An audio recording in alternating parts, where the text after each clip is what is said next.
अचानक दिखा कि नदी के पानी के अंदर छुपा था वो नरभक्षी आदिवासी। आदिवासियों ने उसे पकड़कर अपने ठिकाने ले गए और उस आदमी के शरीर से थोड़ा मांस काटकर उसे उसी भयानक जंगल में जिंदा छोड़ दिया। क्यों? इस जंगल में जो लोग गलती से घुस जाते थे, आदिवासी उनको फंदे में फंसाकर उनके शरीर से थोड़ा मांस काट लेते और किसी खास वजह से उन्हें जिंदा छोड़ देते। अगर कोई गलती से इस जंगल में घुस जाए तो बाहर जिंदा निकल पाना नामुमकिन था। ये नरभक्षी आदिवासी इतने लोगों को पकड़कर काटते थे उस जगह जहां उस तालाब का पानी हमेशा लाल रंग का रहता है। एक ऐसी फिल्म जो देखकर शरीर में सिहरन सी दौड़ जाए। कई ऐसे दृश्य हैं जो बिल्कुल भी मानवीय नहीं लगते। तो अगर तुम 18 साल से कम उम्र के हो तो वीडियो बंद कर देना। ये एक बेहतरीन सर्वाइवल थ्रिलर मूवी है जिसका नाम है रिवर ऑफ ब्लड। फिल्म की शुरुआत होती है दक्षिण पूर्व एशिया के एक खतरनाक जंगल से। वहाँ कुछ लोग पेड़ काटने आए हैं। उनमें से एक आदमी पेड़ काटने वाली मशीन के अंदर बैठा था। अचानक उसे लगा कि जंगल के बीच से कोई एक तरफ से दूसरी तरफ तेजी से भाग रहा है। इसके बाद जब उनके समूह का एक और सदस्य जंगल के अंदर की तरफ गया, वह खड़ा था। किसी ने उसे किसी तेज हथियार से मारकर जंगल के अंदर खींच लिया। गाड़ी में बैठे आदमी को जानना था कि क्या हुआ। वह वहां जाकर देखता है कि उस आदमी का खून से सना हेलमेट पड़ा है और उसके साथ ही उसे उस आदमी की एक कटे हुए उंगली भी मिलती है। भयानक नजारा देखकर वह बहुत डर जाता है और अपनी जान बचाने के लिए भागने लगता है। लेकिन दुर्भाग्य से जंगल में शिकार के लिए रखे गए एक जाल में उसका पैर फंस जाता है और वह उल्टा लटक जाता है। थोड़ी देर बाद वहां के भयानक आदिवासियों में से एक, जिसके चेहरे और शरीर पर खून से सना देखकर ऐसा लग रहा था जैसे कोई दरिंदा सामने है, वह आदिवासी उस आदमी को मार गिराता है। सीन बदलता है। दो यंग कपल है, एक का नाम रिची है, दूसरे का नाम जैस्मिन और इनके नाम है ईजे और माया। ये कॉलेज के टाइम से दोस्त हैं और जंगल के एक रिसोर्ट में छुट्टियां मनाने आए हैं। खाना खाते खाते बातें करते हुए वे अगले दिन कायाकिंग करके नदी के रास्ते जंगल घूमने का प्लान बनाते हैं। कायाक क्या है? कायाक एक खास तरह की नाव होती है जो आमतौर पर पतली और लंबी होती है। जंगल एक्सप्लोर करने के लिए उन्होंने एक गाइड भी हायर किया है। उस गाइड का नाम है नेक उन्हें लाइफ जैकेट और कायाक कैसे चलाना है इसकी एक छोटी सी ट्रेनिंग देकर उनकी यात्रा शुरू होती है, क्योंकि इस खतरनाक जंगल में कब क्या हो जाए कोई नहीं जानता। और साथ ही उन्होंने ये भी पक्का कर लिया कि आज वे वापस नहीं लौटेंगे, मतलब वो रात इसी खतरनाक जंगल में बिताएंगे। नदी से गुजरते हुए नेक नदी और जंगल के बारे में बताना शुरू करता है। दरअसल वे एक बेहद खूबसूरत नेचर के बीच से गुजर रहे थे। नदी से चलते हुए नेक उन्हें उस नदी और जंगल की कहानियां सुनाता है और इसी कहानी के बीच वो बताता है कि उसके पिता और ठाकुर दादा दोनों गाइड का काम करते थे। एक बार ठाकुर दादा जंगल के आदिवासियों के हाथों फंस गए और उसके बाद से उनका कोई पता नहीं चला। लगता है ठाकुर दादा मर गए होंगे। बेटे दोनों ने ये सुनकर भरोसा नहीं किया, लेकिन बेटियां डर गईं। माया डर के मारे पूछती है, सुना है जंगल में नरखतकार है, क्या वे अभी भी यहाँ रहते हैं? निक कहता है ये जंगल उनका है इसलिए वे यहीं रहते हैं, लेकिन डरने की कोई बात नहीं है, हम उनके इलाके में नहीं जाएंगे। उस तरफ दो बाइकर्स दिख रहे थे, एक लड़का और एक बार फिर देखो, वे उस जंगल में घूमने आए थे, एडवेंचर करने। वे जंगल के बीच एक साइन बोर्ड देखे जिस पर लिखा था प्रवेश निषेध। मजाक उड़ाते हुए उसी जंगल के हिस्से में घुस गए जहां जाना मतलब मौत के मुंह में जाना था। जंगल से गुजरते हुए अचानक किसी ने डैनी की गर्दन पर वार किया और उसे मार गिराया और दोनों बाइक से गिर पड़े। लड़की डैनी की बाइक की तरफ बढ़ी तो देखा कि उसका शरीर खून के तालाब में पड़ा था और थोड़ी दूर पर उसका कटे हुए सिर पड़ा था। लड़कियां जोर जोर से चिल्लाने लगती हैं और वहां से भागते हुए एक गुफा में छिप जाती हैं। लेकिन उसे तो पता नहीं था कि ये गुफा उसी आदिवासी समूह का ठिकाना है। वहां एक कोने में बैठकर वो खुद को फोन में रिकॉर्ड करने लगती है कि उनके साथ क्या क्या हुआ।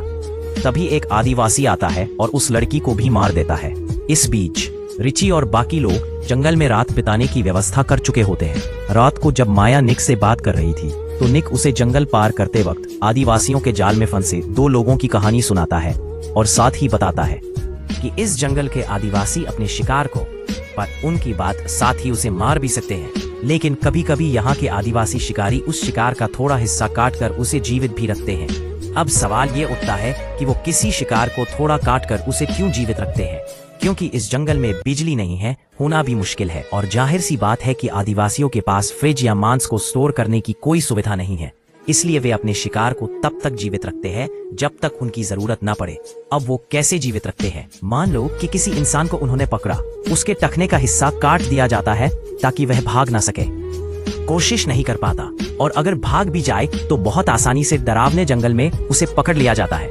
फिर उस आदमी को जंगल में छोड़ दिया जाता है, और इन आदिवासियों के बच्चे उसे पकड़कर साफ साफ कहे तो उसके कुछ अंग काट लेते हैं और फिर उस आदमी को जंगल में छोड़ देते हैं। उनके साथ ये खेल खेलते हैं जो मौत का खेल है, और जब भी जरूरत होती है वे उस आदमी के शरीर से मांस काट लेते हैं। रात को जब वे सो जाते हैं, सब सो जाते हैं, तब एजे और जैस्मिन को छुपकर बात करते देखा जाता है, और उनकी बातचीत से पता चलता है कि एजे और जैस्मिन के बीच कोई गलत रिश्ता है। हाँ, वही जो रोज वर्कआउट करते हैं। अगले सुबह उठते हैं तो रिची कहीं नहीं मिलता, और साथ ही वे देखते हैं कि निक की कायक जिसमें उनकी सारी चीजें थीं वो भी वहां नहीं है। मतलब रिची कायक लेकर कहीं चला गया।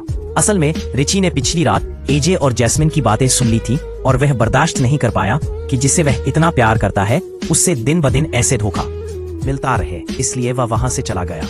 वे रिची को ढूंढ रहे हैं। वे खोजते खोजते नदी के ऐसे हिस्से पर पहुंच जाते हैं जहां नदी दो हिस्सों में बंट गई हो। एक तरफ नदी तेज बह रही होती है जहां कायाक लेकर जाना मुमकिन नहीं, और दूसरी तरफ नदी उस तरफ जाती है जहां वो खतरनाक आदिवासियों का ठिकाना होता है। वे उस तरफ जाने के लिए बिल्कुल भी तैयार नहीं होते, और बाकी लोगों को ये बात समझाने की कोशिश करते हैं। वे कहते हैं कि इसके बजाय हम यहीं से वापस लौट जाएं और वन विभाग जाकर सारी बात साफ साफ बता दें। वे रिची को खोजेंगे, अपनी जान खतरे में क्यों डालें। उन डरावने आदिवासियों के ठिकाने पर जाना है, लेकिन एजे अड़ गया। वह कहता है कि हम नाव लेकर यहीं से जाएंगे, क्योंकि रिची के साथ इस खतरनाक जंगल में कुछ भी हो सकता है। हम उसे अकेला छोड़कर नहीं जाएंगे। अगर तुम्हें हमारे साथ आना है तो आ जाओ, वरना तुम तैर कर वापस लौट जाओ। इस खतरनाक जंगल में जहां हर कदम पर मौत इंतजार कर रही है, कोई भी इंसान तैर कर लोकलियाई वापस जाने का रिस्क नहीं लेगा। इसलिए मजबूरन निक भी उनके साथ वहीं से जाता है। कुछ दूर जाकर वे रिची की कयाक को जंगल के किनारे देखते हैं और रिची को खोजने के लिए जंगल के अंदर प्रवेश करता है, लेकिन निक उनके साथ जाना नहीं चाहता। वह कहता है कि अगर तुम लोग 1 घंटे के अंदर वापस नहीं आए तो मैं कयाक लेकर चला जाऊंगा। वे रिची को ढूंढते हुए जंगल के बीच एक गुफा तक पहुंचते हैं। इस बीच कयाक में निक जब इंतजार कर रहा था, अचानक जंगल में कुछ हिलता देखा तो हाथ में एक चाकू लेकर जंगल के अंदर चला गया। वहां जाकर वह हैरान रह गया, क्योंकि वहां मृत लोगों के कपड़े पहने हुए एक गुड़िया और कुछ सामान लटक रहे थे, और वहीं उनके लिए इंतजार कर रहे थे नरभक्षी आदिवासी। उनकी आंखों के सामने अचानक उन्हें देखकर वह बहुत घबराया।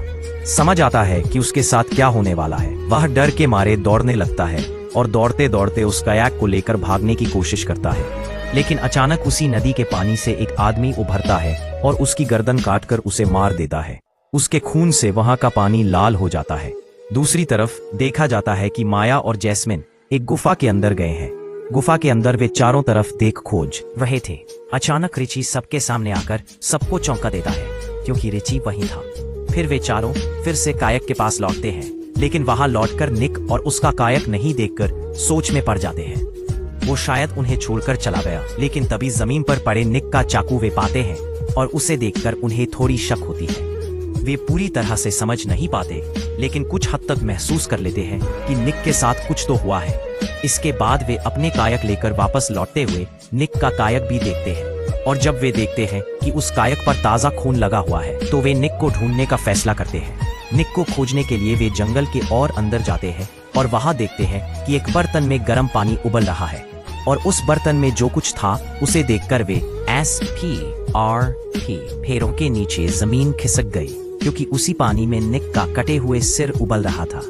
वे बहुत डर गए और डर के मारे अपनी कायक लेकर वहां से भागने की कोशिश करने लगे, लेकिन आदिवासी लोग पहले ही पानी में छिपकर उनका इंतजार कर रहे थे। थोड़ी दूर भागने के बाद उन्होंने नदी के ऊपर गिरे एक पेड़ को देखा। वे कायक से उतरकर कायक को पेड़ के नीचे से पार करवा दिए। इसी मौके पर पानी में छिपा आदिवासी उन पर हमला कर दिया। लड़ते हुए रिची और एजे दोनों घायल हो गए। फिर उसने उनके सिर पर पत्थर मारा और छुरी से सीना कोदा। फिर उनको अंदर डालकर वे मार देते हैं। इस बीच मुसीबत के साथ एक और मुसीबत। वो कायक अब तक पानी में बह गए हैं, इसलिए उनके पास जंगल के अंदर रास्ता पकड़ने के अलावा कोई चारा नहीं है, क्योंकि इस जंगल की नदी भी बहुत खतरनाक है। एक तो यहाँ कौन क्या है कोई नहीं जानता, दूसरा आदिवासी छिपे हो सकते हैं, तीसरा जंगल की नदी में कब पानी का तेज बहाव होगा, किस जगह कितनी गहराई है, ये सब उन्हें पता नहीं है। पता होना भी नामुमकिन है, इसलिए उन्हें जंगल के बीच से ही भागना पड़ेगा। जंगल में चलते चलते रात हो गई। वे एक जगह रुककर आराम करने का फैसला करते हैं और वे उसे साफ साफ महसूस हुआ कि कोई या कुछ लोग उनकी नजर रखे हुए हैं और आसपास घूम रहे हैं। बहुत चालाकी से एज एक कीचड़ के गड्ढे में जाकर अपने पूरे शरीर को कीचड़ से लपेट लिया और वहीं लेट गया। ठीक उसके पास ही उसने अपनी चाकू को जमीन में गाड़ दिया और इंतजार करने लगा। उसी आदिवासी वहां आया था जो उसे ढूंढने आया था और मौके का फायदा उठाकर उस आदिवासी पर हमला कर दिया। वो आदिवासियों की ताकत और लड़ाई के सामने टिक नहीं पाता। एज उसकी टोटी से मारता है और फिर उसके गले में काटने लगता है। मार ही डालने वाला होता है तभी रिची आ जाता है। एज एक ढलान से नीचे लुढ़क जाता है जिससे वो बच जाता है, लेकिन आदिवासी रिची को पकड़ लेते हैं। फिर एज देखता है कि कुछ आदिवासी रिची के हाथ पांव और मुंह बांधकर उसे घसीटते हुए ले जा रहे हैं। वो लोग एक जगह रुकते हैं। एज बहुत सावधानी से रेंगते हुए रिची के पास पहुंचता है। रिची उसे देखकर बचाने का इशारा करते रहता है, लेकिन एज बहुत अच्छे से जानता है कि एक आदिवासी से वह लड़ नहीं सकता। वहां इतने सारे आदिवासियों से लड़कर वह जीत नहीं पाएगा और न ही रिची को बचा पाएगा। इसलिए रिची को बचाने की बजाय वह उससे कहता है कि मैं वादा करता हूँ तुम्हें तो बचा नहीं पाऊंगा, लेकिन माया और जैस्मिन को मैं जरूर बचाऊंगा। फिर दिखता है कि वो आदिवासी रिची को लेकर चले जाते हैं और उसके टखने काट देते हैं। वह बहुत तेज दर्द में चिल्लाने लगता है और फिर वो आदिवासी रिची से कहते हैं कि जंगल में भाग जाओ और अपनी टीम के छोटे छोटे बच्चों को कहते हैं कि रिची का पीछा करो। वे इसी तरह रिची के टखने को काटकर वह उसकी मजा ले रहे थे और कुछ देर उसके साथ ऐसी मौत के खेल खेलने के बाद आखिर में वह रिची को मार देते हैं। अगले दिन सुबह जैस्मिन एजेक से रिची के बारे में पूछती है। रिची कहाँ है? एजेक बताता है कि रिची जिप की तलाश में गया है। वह जैस्मिन से सच नहीं बताता क्योंकि शायद अगर जैस्मिन को रिची की मौत का पता चल गया तो वह उसे सहन न कर पाए। और कुछ देर बाद वे फिर से उस घने जंगल की तरफ भागने लगते हैं। मतलब जैस्मिन उस जगह आदिवासियों के द्वारा बनाई गई एक जाल में फंस जाती है। चलो, जमीन में गड्ढा खोदकर आदिवासियों ने एक तेज पेड़ की टहनी लगाकर जाल बिछा रखा था और वो पेड़ की टहनी जैस्मिन के सीने में घुस गई। उसे बहुत दर्द हुआ और वो रोने लगी। माया और एजे किसी तरह उसे वहां से उठा लेते हैं और फिर वे भागने लगते हैं। भागते भागते वे नदी तक पहुंच जाते हैं। नदी के रास्ते चलते चलते वे एक कायक ढूंढ लेते हैं और उस कायक की मदद से वे थोड़ी दूर तक पहुंच जाते हैं, लेकिन वे आदिवासी इलाके से बाहर नहीं निकल पाते क्योंकि जंगल उनका है और जंगल के हर कोने में वे फैले हुए हैं। आदिवासी उनके ऊपर हमला कर देता है और एजे को घायल करके वह लड़की दोनों की तरफ बढ़ती है, लेकिन उनसे कुछ करने से पहले एजे वहां आ जाता है और लड़ाई करके उस आदिवासी का सिर काटकर शरीर से अलग कर देता। ऐसा लगता है जैसे एजे ने अपने साथियों की मौत का बदला ले लिया हो, लेकिन यहीं पर बात खत्म नहीं होती। उसके शरीर और दिमाग में बदले की आग और भी भड़क रही है।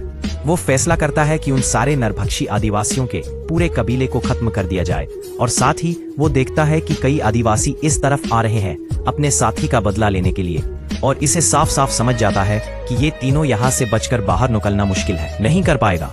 एक ही रास्ता है। कौन सा रास्ता? ये कि ये आदिवासियों से बदला लेगा और आदिवासियों से लड़ाई में उलझा रहेगा ताकि कम से कम ये दोनों लड़कियां उस वक्त भाग सके। एजे आदिवासियों से लड़ने के लिए आगे बढ़ता है, लेकिन आदिवासी सब मिलकर आखिर में एजे को मार देते हैं और आखिर में दिखता है कि वो दोनों लड़कियां नदी के किनारे आगे बढ़कर एक खाई चढ़कर ऊपर पहुंच जाती हैं और फॉरेस्ट डिपार्टमेंट के लोग उन्हें ढूंढ लेते हैं। भयानक मौत और निर्दयी आदिवासियों से आखिरकार ये दोनों लड़कियां ही बचती हैं। तो वो एकाग वीडियो बस इतना ही था। वीडियो कैसा लगा कमेंट करके जरूर बताना। तुम मुझसे सीधे फेसबुक पे बात कर सकते हो, लिंक वीडियो के नीचे डिस्क्रिप्शन में दिया है। वीडियो पसंद आई तो सिर्फ एक लाइक और सब्सक्राइब कर देना। धन्यवाद।